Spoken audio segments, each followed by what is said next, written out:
coup, est-ce que je peux faire de la SMR en attendant? Bonsoir. Il y aurait pas les caméras, je suis en train de pleurer.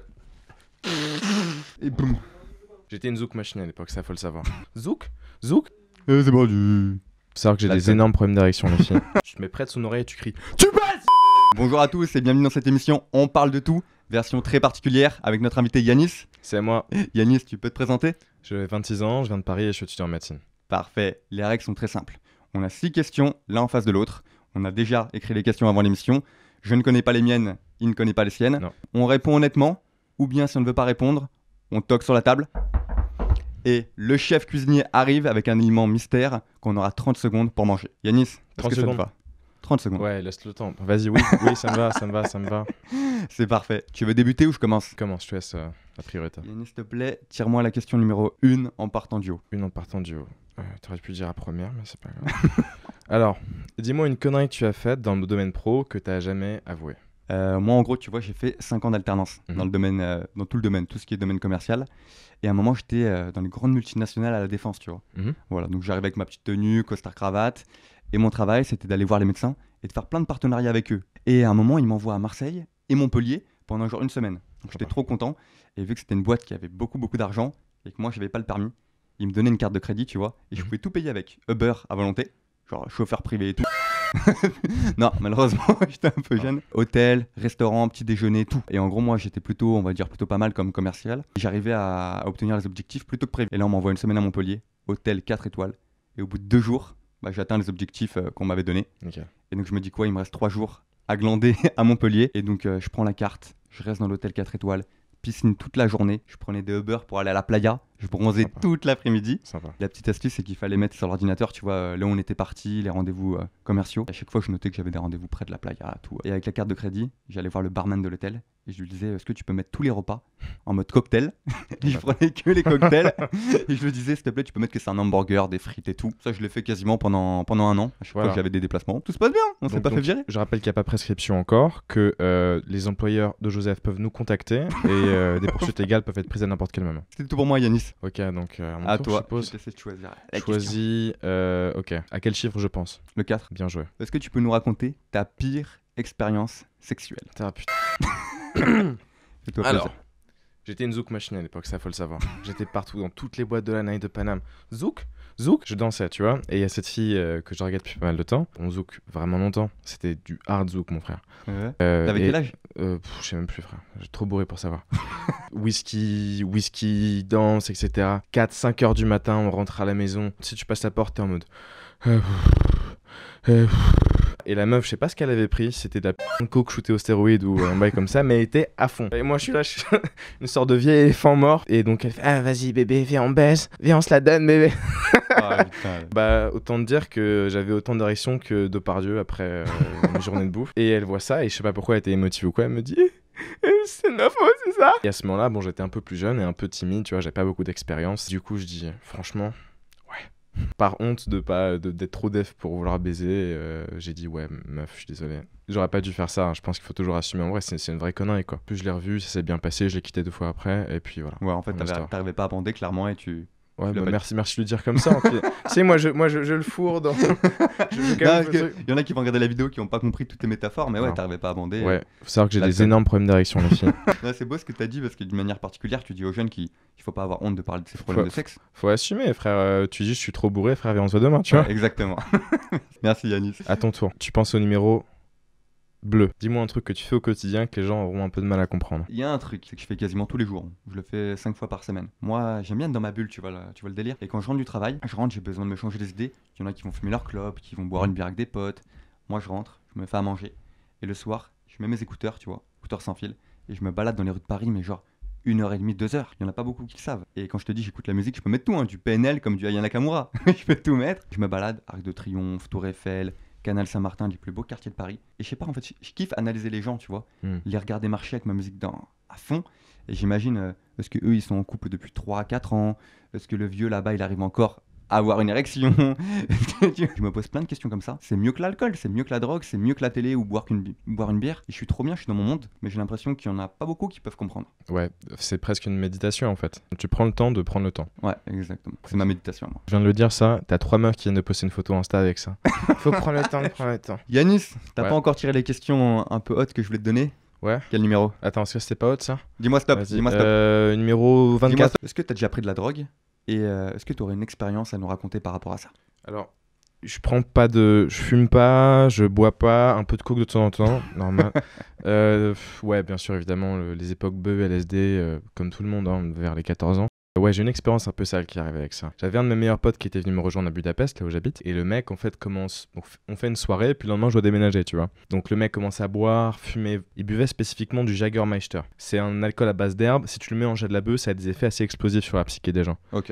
Et en fait, on descend dans la rue, et le mec se met à insulter des pigeons, frère. Et fumez quoi, 3-4 joints ou... Ah, frère, je sais pas, des dizaines. Des Ah dizaines. ouais, d'accord. Parfois, ça peut créer des effets psychotiques chez des gens. Ça, peu de gens le savent, mais c'est très dangereux. Tu peux devenir schizo et tu ne redeviens plus jamais normal, malheureusement. Et donc, il insulte des pigeons, il insulte des grands-mères qui partent faire leurs courses à 6h du mat. Il commence à m'insulter. Il y a une patate qui sort de nowhere, qui m'arrive dans la gueule. Et je tombe par terre, tu sais, mes lunettes, elles sont pétées. Et on commence à se battre. Je sais même pas pourquoi est-ce qu'il veut m'agresser. J'aime bien le jiu-jitsu brésilien, donc j'arrive, je lui passe une clé, je l'étrangle en guillotine. Et il y a un truc que les gens font avant de perdre connaissance, il faut un petit... Ah ouais. Et il lâche un petit... Donc je le relâche et je pars en fait, parce que le mec continue de m'insulter, insulter ma famille, et je me dis, bah, il y en a un qui va crever. Et c'est le lendemain, je le croise dans la street avec une chaussure, frère, en train de marcher. Voilà, donc ça arrive, les mecs. Ne mélangez jamais de l'alcool Jägermeister, qui est en promotion en ce moment chez Carrefour, avec de la bœuf. Parce que là, ça vous rend ouf, c'est une très bonne expérience. Ne le faisez pas. C'est pas Voilà. mal ce que tu dis parce que pareil, indirectement, bah, on prévient les jeunes des dangers de la drogue. Les joints, moi je trouve que c'est comme l'alcool. Des fois, t'as du mal à connaître ta limite. Tu vois, Ouais. au niveau des verres, il y en a qui boivent depuis peut-être 20 ans, mais qui savent pas, bah ok, au bout de 8 verres, je vais être dans le mal. Ouais. Ils connaissent pas leurs limites. Wilson dépasse leurs limites. Thank you very much. Joseph dépasse tes limites. Thank you. Merci Ok, Yannick. à ton tour, je vais essayer de une question, donc je vais prendre celle-là. Qu'est-ce que tu n'as jamais dit à ta mère et que tu n'oserais pas lui dire, mon ami? Enfoiré. On avait dit pas les mamans avant l'émission. Ouais, mais les mamans quand même. Les mamans quand même. Ah bâtard. C'est quoi? Appelle le chef. Zwingy Chef Cuisto, c'est à toi. Regardez un peu son swag chelou. Bonjour. Ah non, ouais. Regardez-moi un peu ce swag de kebabier qui revend C'est de la quoi? viande frelatée. J'en prends qu'un? Hein, ouais.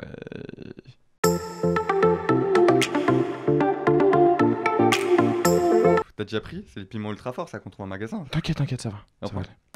On a pris de l'eau au cas où. Je crois que la moitié. Ça? Un quart? Tout, Un quart frère. Ouais. Non mais si j'avais un pote à moi à prendre, il était pas bien. Ah, même dur. un quart, même un quart. Ah, dur, frère. T'es un bâtard. Ouais, regarde, j'ai joué et tout. Mâche bien. Plus tu mâches, moins ça fera mal. Waouh. Regarde la langue. Vous savez pas, mais c'est un kiff de voir ça en ce moment-là. Eh, ça bon. Il m'a mis quelques scores assez méchants à FIFA quand on était plus jeune. Là, pour moi, c'est une vengeance. Tu te souviens du but de Verratti Elle a vu, il est fort. Elle a mis. Je crois juste les petits bouts qui arrivent pas. Allez, j'ai le hockey, Yanis. J'ai le hockey. Zwingy Et ça déchire tout là. Et le but de Pastore, tu t'en Tu rappelles? veux goûter? Tu veux les goûter? Non, mais ça va, ça va. La mec. moitié. La moitié, t'es chaud? Je te laisse, c'est ton gage. Ah, la vie déchire, j'ai le hockey direct. It was at this moment Jackson knew he fucked up. Là, je vois les gens en background qui sont tous en train de kiffer. Tous les employés de Joseph qui le maltraitent au quotidien, ça, il faut le rappeler. Il passe leur meilleure vie, là. Et le dab. Et ça te brûle, en fait, même les oreilles. Là, tu sens une pression. Les lèvres, t'as plus l'air. Ça va, les frères.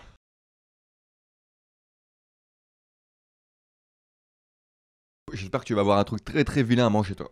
Si je vomis, je te vomis dessus, je te préviens. Est-ce que le chef peut venir récupérer les piments, s'il vous plaît? Ça, c'est le swag des gens qui récupèrent tes organes, ça. Merci, enfoiré. Ça, il faut le dire. Ok, Yanis. Ok. Ouais. On a assez rigolé. Je t'en tire une au hasard. Est-ce que tu as eu une expérience sexuelle avec une personne du même sexe que toi? T'en coupes. Mais tu te rappelles pas? Ne me mêle pas à ça, Yanis. Tu réponds ou tu toques? Non, bah écoute, j'ai aucune. Non, je réponds pas à cette merde. Attends, quoique. Tu sais ce que tu veux? Tu toques? Toc. Chef? J'espère que tu vas bien prendre cher. Je tiens à dire que je fais du Krav Maga et que le chef pourrait ou ne pourrait pas sortir vivant de ce. Il est pourri ton œuf là, frère. C'est quoi ça? Mais il est. Ouais. Ouais. J'ai vu. Sur internet, j'ai vu des trucs comme ça, les œufs de 100 ans ou de 1000 ans, tu sais. Ah, alors en Asie, c'est un delicatessen. C'est très bon en Asie. Et je vais me faire un honneur parce que je suis pas raciste. A fait le malin. Attention. Hmm. Ah. Montre à la caméra, s'il te plaît. Frère, il est noir son œuf. Enfin, Black Lives Matter toujours. Ah, tu tapes un gros croc dedans. Ah non. Astaghfirullah. C'est quoi, c'est dur? Alors, j'ai 8 mecs hier. Des Le sac au cul. Yanis, on parle de tout. T'as pas voulu parler de tout? Allez. Un gros croc, Yanis. Un gros croc. Ah, mâche. Non, mâche. Ah bah, t'es obligé. Les doigts. Comment tu te sens? Ça va. Au calme. Bon, t'as relevé le défi. Bienvenue dans On parle de tout. Raconte-nous ta pire expérience sexuelle. Je vais t'en raconter d'une certaine période. Sur ma chaîne YouTube, t'as vu, je parle un peu de tout. Et nombreux le savent que j'ai connu c'est une phase de dépression. Je te rappelle quand mon papa est mort, tout, tu l'as vécu. Et en gros, j'ai une période où vraiment j'étais en dépression profonde. Et quand t'es en dépression profonde, tu vois, t'as la fatigue qui vient. Il y a quelque chose de plutôt relou quand t'es en couple. J'étais en couple à l'époque. En fait, t'as une énorme baisse de libido. Ouais. C'est-à-dire que ton érection diminue jour après jour. Il y a des jours elle est au top, il y a des jours elle est pas vraiment présente. Et j'en ai eu marre. Ça faisait 1 mois, 2 mois que j'étais pas au top sexuellement. Tu caches ta dépression à ta copine, tu vas pas lui dire que t'as des problèmes sexuels à cause de ça. J'en ai rien à faire, je vais chez le médecin et je vais lui demander une pilule, du Viagra, qui va me permettre d'avoir une plus forte érection. Je vais chez le médecin, je lui dis cache, j'en ai marre, ma copine limite, j'invente un mytho. Je dis ma copine, je crois, va me quitter à cause de ça, monsieur, faut m'aider, nanana. Il était un gros mytho à l'époque. Il me prescrit du Viagra. Je vais à la pharmacie, je prends les pilules et j'étais choqué, mec. C'était un truc genre 58 €, les 5 pilules.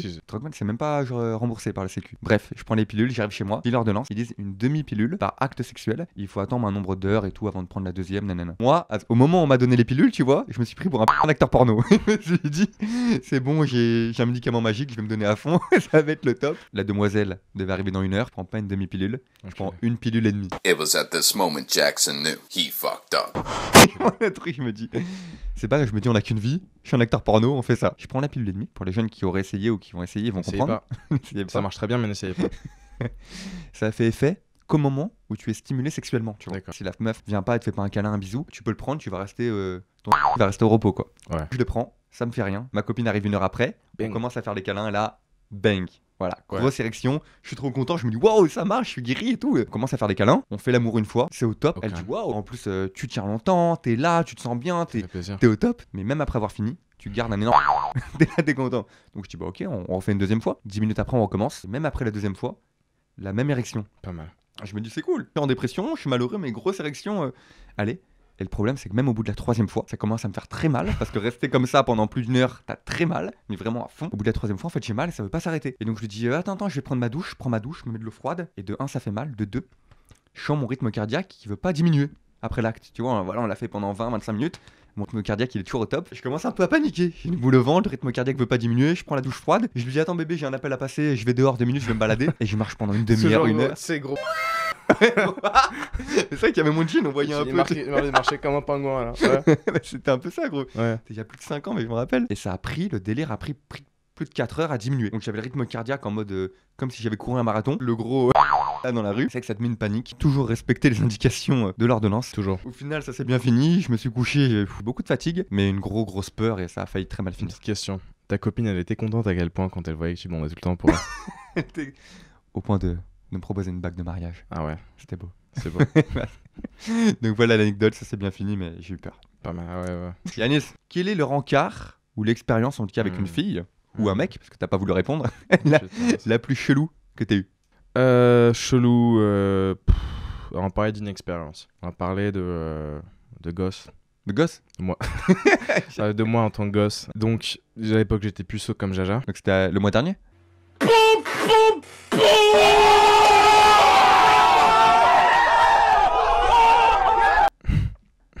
Il y a, je sais pas, je vais avoir 17 ans, un truc comme ça, 16 ans. Et donc, il y a cette fille trop belle qui vient chez WAM pour une petite soirée. Elle vient un tel coup de cœur sur cette meuf. Bon, on est chez moi, on part, on marche pendant des heures en discutant dans la rue, sous les étoiles, on discute de tout, c'est très profond. C'est pas souvent que t'as des dates comme ça. Donc, on vient chez moi, où il y avait la soirée, puis elle dit qu'elle est fatiguée, elle va se coucher. Et elle me dit, au moment où je ferme la porte, Yanis, j'ai froid. Et là, je la regarde, tu vois, je la regarde dans les yeux comme je te regarde dans les yeux. Elle me regarde dans les yeux. Le silence, les étoiles, sa peau, ma peau. Elle me dit j'ai froid et je lui dis t'inquiète bébé. Je vais monter la température du thermostat. Je lui ramène une couverture de plus, un petit sweatshirt, comme ça elle a archi pas froid.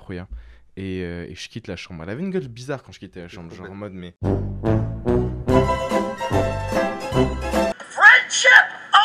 Et c'est genre 3 mois après, je devais être en train de faire mon petit footing et je me dis oh Yanis, t'as pas fait ça. Elle a réagi comment quand tu lui as apporté la couverture? elle a une gueule bizarre quoi. Ouais. Genre, Un peu dégoûté. mais il est débile sans... Pardon, cette personne. Tu l'as pas recontacté après? Rien? Ouais, ça s'est mal passé, je suis sorti avec sa meilleure amie et tout, elle était pas contente. Elle est archi marrante ton anecdote, mais elle me fait penser à quelque chose. Cette fille, elle t'a fait un signal comme quoi il y avait moyen. Et on en parlait avec une amie dernièrement, on disait en boîte de nuit, dans les bars ou dans les rues, enfin, comment voir s'il y a possibilité, s'il y a moyen avec une fille? Parce qu'aujourd'hui, elle peut t'en faire, il y a des signes ou il y a des signes trompeurs. Comment toi tu vois la limite à je tente pas par respect? Alors, tout dépend de la situation. Moi, ce que j'aime bien faire habituellement, c'est je me proche près d'elle sans qu'elle soit au courant. Parce que sinon, ça casse tout l'effet de surprise. Tu te mets près de son oreille et tu cries « Tu passes !» Et si elle répond « Ah !» Souvent, ça veut dire non. Si elle répond « Oh putain !» Il y a plus de chance. Merci. Vous Non, l'avez non. compris, aujourd'hui on Ouais. parle de tout avec les fameux conseils de Yanis. Yanis, on peut te retrouver où? Je suis docteur. Sur Instagram, dans les hôpitaux si vous pétez une jambe ou un truc comme ça. Le conseil évidemment, c'est donner des rendez-vous qui sont plus ou moins sexualisés. Il y a trop de mecs qui manquent d'expérience, qui donnent plein de rendez-vous sans penser au fait que il faut passer au travail les mecs. Donner un rendez-vous qui laisse peu d'équivoques, par exemple, viens on va prendre un verre ce soir et puis après je sais pas on va voir un film, tu vois, ça c'est déjà plus près et tenter sa chance. Il y a trop de mecs qui passent 5-6 rendez-vous sans essayer d'embrasser la meuf, mais tu cherches à quoi frère? Ouais. Avoir un nouveau pote, tu vois. C'est vrai. Yanis. Alors Joseph, raconte la pire soirée de ta vie mon gars. Je me suis un pote que tu connais peut-être, un pote qui habite au cœur de Paris. Chaque année, il fait une grosse soirée pour Halloween. Tu vois. Ouais. Une grosse soirée, il invite peut-être une 50aine de personnes, petit appartement de 40 mètres carrés, il s'en fiche. Un max d'alcool, un max de musique, plein de lumière, bref, on fait la fête jusqu'à pas d'heure. Et là, je me rappelle, j'étais déguisé un peu en squelette, le masque, la tenue, tout, j'arrive en bombe. Et moi, en soirée, je suis plus du genre à mettre l'ambiance, tu vois, à faire rire tout le monde, Normal. mettre la musique à fond, danser. C'est ce que je fais. J'arrive avec 2 potes à moi, 2 pistolets, tu vois, dans les films américains, tu mets de la vodka et du rhum, et tu mets dans les bouches à tout le monde. C'est ouf. C'était l'éclat, j'en mets dans les bouches à tout le monde, bam bam. Un moment, plus personne n'en veut, je fais allez, ok.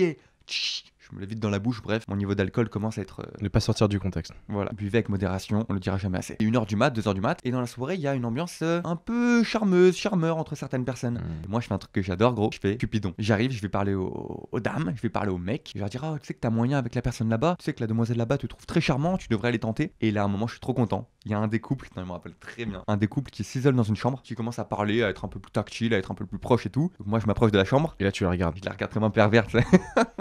Et je mets mes mains sur la porte, tu vois, comme une petite souris. Je mets ma tête comme ça sur le côté. Je les regarde et je vois, ils sont très très proches du bisou. Moi, je suis très content. Et là, d'un coup, moi, j'étais bourré, hein. Même les deux étaient un peu pompettes, mais ça allait. La fille, elle tourne la tête comme ça, elle me voit et un peu paniquée. Non, D'un coup, sans rire. elle ferme la porte. Bah ouais.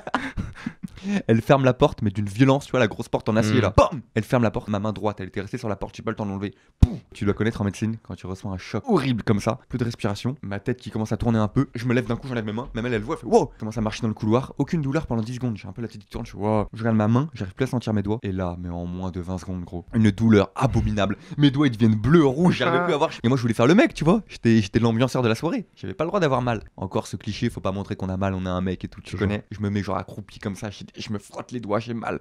Je me tire les doigts de tous les côtés. Et là, mon pote qui m'aidait avec les pistolets à en mettre partout, il vient, il fait oh, des doigts. Il dit un truc genre, On dirait un grec. on dirait un schtroumpf, il me dit un truc comme ça. Il me rappelle, t'es mort de rire, gros et tout. Et en fait, il comprend que j'ai tellement mal. Il m'oblige à aller aux urgences. On va aux urgences, genre à 4h30 du mat à Paris. Trop bien. Un samedi soir, le jour d'Halloween. Mais il y en avait pour 8 heures d'attente. Je crois qu'ils m'ont pris à 8h du matin le lendemain. Toute la nuit, je suis resté avec ses C'était doigts. pété? Ils étaient pas pétés.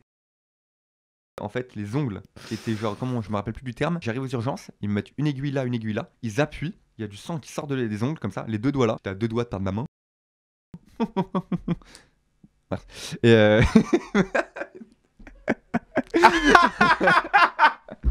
Oh, that's him. Merci Yanis. Merci beaucoup. J'ai eu un petit bandage tout pendant presque 2 semaines, nuit blanche et vraie soirée pourrie. Mais j'ai bien kiffé avec les pistolets. La morale les enfants, quand vous épiez un couple qui sont prêts de copuler, cachez-vous mieux. Voilà. C'était tout pour moi. C'était tout pour toi. Il t'en reste une mon poteau. Vas-y. Yanis, il en reste que 2. Je crois Ouais. qu'il y en a une des 2 qui est plutôt tranquille, si je me rappelle bien, et une des 2 qui est plutôt caliente. Dis-moi tout. C'est quoi, on termine par la caliente? On termine par la caliente? On termine Je par la laisse regarder. caliente. Raconte-nous ta plus grosse honte, celle Mm. que t'as eue dans ta vie. De ma vie? Ouais. En plus, moi, pour te connaître, il y en a des pas mal, mais est-ce que tu vas oser les raconter? C'est-à-dire que là, j'en ai déjà raconté des pas mal quand même. Donc on va s'arrêter. C'est-à-dire que, hein, voilà. Chef! Oh Panique, non. C'est quoi? Il y a quoi dedans, frère? Tu viens de tout Il y a dire, quoi toi, non? dedans? Je t'ai vu à Marrakech l'autre fois. Il veut pas dire. Yanis, par contre, t'es obligé de boire une grosse gorgée et d'avaler. Yanis, avale. Il a vraiment bu? On vérifiera à la cam. Ah ouais, t'as fait. Ah, il dégoûte. Non. C'est comment? Franchement. Une deuxième? Et tu vois, l'autre jour, j'étais au quartier avec mon petit pote Braxos. Et il me dit, il y en a un qui passe par là. Bang bang.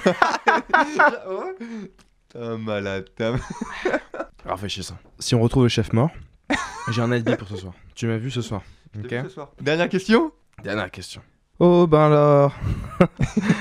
C'est quoi ta pire expérience amicale? En gros, on devait partir à Malte il y a il y a peut-être 6 ans, hein, ouais, ça remonte. On devait partir à Malte, un groupe de 9 potes, et moi le 10e. On avait tout prévu, tu vois. Hôtel, location de voiture, vol d'avion, on avait tout pris. Tout était échangeable et tout, mais même annulable. Hein. On avait pris une garantie, mais on avait tout prévu. Tout le monde avait posé ses jours de congé, on était trop contents. Et au dernier moment, t'en as 2 du groupe qui prennent la tête en mode non, mais finalement c'est trop cher, on n'a pas encore payé la voiture, moi je me sens pas de payer. Enfin, histoire de thunes, tu vois, alors qu'on avait tout mis sur papier, tout le monde était ok. Donc t'as l'autre partie du groupe qui fait ouais, pas de soucis, on change de destination, on va là, c'est pas grave. Bah, c'est la vie. Ouais, normal, aléa de la vie. Et en fait, les 2 personnes disent bah non, moi je veux pas partir là, je veux partir là. Ils se prennent la tête pour des conneries, gros. Ouais, c'est pareil. Et des conneries. Et une vraie amitié, ils se connaissaient depuis le collège, hein, tous, tu vois. Les 2 groupes commencent vraiment à s'embrouiller. Moi, je suis au milieu, ouais. Je m'en fiche, moi, tu vois, qu'on parte à Malte, à Ibiza, qu'on parte dans le 9-4, je m'en fiche totalement du moment qu'on est entre potes. Le 9-4, c'est un peu pété, quoi. Oui, c'est vrai. Après réflexion, on enlève. Et en fait, grosse embrouille, ça commence à parler en insultes sur les réseaux. Ils tombent un verre pour parler insultes pareil. Il y en a une qui jette le verre par terre, je me rappelle, je me dis, mais vous êtes des malades, vous. C'est un voyage. Et en fait, ce qui leur prenait la tête, c'est même pas le voyage, c'est l'argent. Tu vois, la valeur de l'argent, de la thune. Je sais pas pourquoi ça prend autant la tête à certaines personnes, alors que l'argent, on s'en fiche, ça va, ça vient. Résultat, voyage annulé, aucune autre destination de prévue, et en fait, le voyage jamais reporté. Les 2 groupes, à l'heure actuelle, ils se parlent même plus. Wow. Et avec du recul, en fait, ils ont pourri une amitié de 5 ans pour de la thune, gros. Dur. Et j'ai remarqué souvent, je sais pas si t'as déjà arrivé, beaucoup les voyages et l'argent, ça sépare pas mal de potes. Finalement, avec des potes, souvent, ce que tu fais, c'est aller manger un grec ou aller manger un grec ou jouer à FIFA avec un grec, tu vois. Et c'est jamais des activités dans lesquelles t'as beaucoup de tension. Ouais. Et en fait, c'est dans ce moment-là où t'en as un peu plus que tu découvres des versants de certaines personnes que tu connaissais pas. On dit qu'une amitié dure en moyenne 7 à 8 ans. Tu penses que c'est vrai ou que ça peut durer pour toute la vie? Ouais, ça peut durer pour toute la vie si une des personnes meurt avant les 7 ou 8 ans. C'est toujours un plaisir de te questionner, Yanis. C'est lui, c'est moi, c'est OPD T. Last question. Last question. Ah putain, c'est pas terminé. Yanis, dis la vérité. Moi, je sais qu'il y en a eu. La vérité, dans On les a yeux. fait des soirées ensemble. Dans les Yanis, yeux. raconte-nous ta plus grosse connerie, la plus grosse bêtise que t'aies faite sous l'effet de l'alcool. Et je ne parle pas de Karim. Karim, c'est pas une bêtise. Il y avait un truc en plus. C'était une soirée de Nouvel An et tu étais là, espèce de... Et un jour, je te... Soirée, alcool, on est dans une petite fête, c'est très sympathique d'ailleurs. Et j'étais encore plus à cette époque-là, je devais avoir entre 24 et 25 ans. Et j'étais beaucoup plus jeune. Et donc je veux me casser la soirée pour aller voir d'autres potes, tu vois. Il y a une meuf qui est à fond sur WAM. Et Joseph me dit, vas-y, tente ton coup. J'ai des potes qui m'ont dit qu'elle est hyper bien. À partir de ce moment-là, tu vois, il y a cette fille qui est à fond sur WAM. Et donc j'ai pas très envie d'elle. Je vais partir, mais Joseph me dit, attends, il y a des potos qui m'ont dit que elle, au lit, elle était un peu... Si tu vois ce que je veux dire, j'ai limité. Tu vois ce que je veux dire. Moi en soi j'ai envie d'aller voir mes amis, mais en fait ma elle pense pas pareil. Pour ceux qui savent pas, il y a un humoriste américain qui disait qu'en fait nous les mecs, notre parlait, et c'est tout à fait vrai. Elle me dit, vas-y frérot, vas-y, juste un peu après on se casse. Tu l'as. Je me dis ok. Et en fait, le bail c'est que non, elle était apparemment faisait pas du tout ce genre de truc là. Joseph m'a dupé. Et je tiens à appeler mon C'était avocat. commercial à l'époque. Je tiens à invoquer mon avocat Maître Baron qui sera présent sur les lieux dès la sortie de ce tournage. En fait, la meuf elle était pas du tout open pour coucher et moi bon bah rien de mal à ça. Une meuf qui te saute dessus bourrée en fin de soirée, tu penses pas forcément en parler philo et en faire la meuf de ta vie. C'est ce que je retiens moi, que t'étais puceau et t'as abandonné tous tes potes pour rester avec une fille. Absolument. Mais alors mes potes pas à l'époque, donc désolé les frérots. Et ouais, donc j'étais bourré, c'était une connerie en fait. Clairement, j'aurais dû dire bah tu m'intéresses. Non, j'aurais pas dit tu m'intéresses pas, c'est méchant, j'aurais juste dû partir. Mais du coup, attends, c'est quoi la honte? Bah c'est un peu la honte de pas rejoindre ses potes. Il m'affiche là. Moi j'étais venu là à la base pour faire la pub de mon livre qui va sortir dans 2 mois. À part dire que je suis un chauffeur pour rien, que je t'ai chauffé pour rien, t'as rien dit. Bah, c'est quoi la honte? Bah c'est un peu la honte, non? Sous alcool, de lâcher ses potes et puis d'aller avec une fille avec qui on a même pas vraiment envie d'aller. C'est pas un truc dont je me rappelle en me disant je suis un mec. Et Tu vois. ça finit comment alors? Ça s'est fini, j'ai été réglo avec elle tout du long.